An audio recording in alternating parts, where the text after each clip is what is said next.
A into B AB அது ஒரு line ஆயிடுச்சு. B into A BA. So அந்த ஏபிக்கு கீழே BA எழுதிக்கலாம்.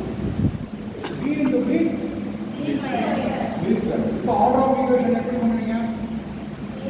A square plus B square plus 2AB. இல்லையா? ரெண்டு AB வந்துருச்சு இல்லையா? ஒன்று BA வந்துருச்சு. B அதை மல்டிப்ளை பண்ணும்போது BA வந்துருச்சு. ஸோ AB plus BA ரெண்டும் ஒன்று தான். அது ரெண்டையும் கூட்டும்போது 2AB.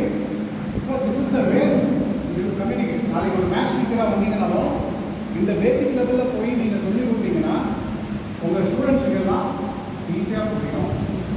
Division, application, plus into plus, minus into minus, minus into plus, minus plus into minus. இந்த ஃபார்முலா எப்படி நமக்கு ஞாபகம் வருது? பிகாஸ் நீங்கள் ப்ராக்டிஸ். அந்த ப்ராக்டிஸும் கம்யூனிகேஷன் தான். ஸோ நம்ம சொல்லி கொடுக்குறதுக்கோ இல்லை 4 பேர் பேசுறதுக்கோ நம்மளுக்கு முதல்ல என்ன தேவை? லாங்குவேஜ் தான் மோஸ்ட்.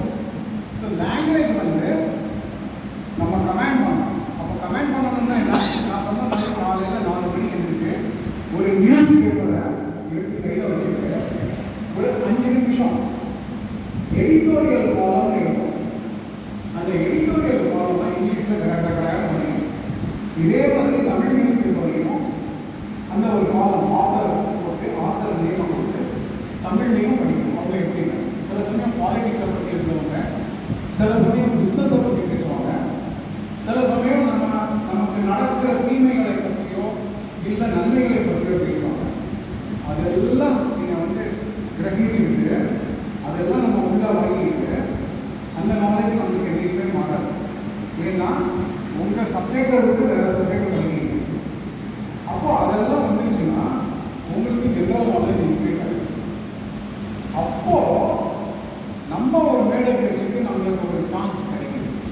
உங்கள் ஸ்கூல்லேயே மை ஸ்கூல் மை ஸ்பீச் அப்படின்னு நீங்கள்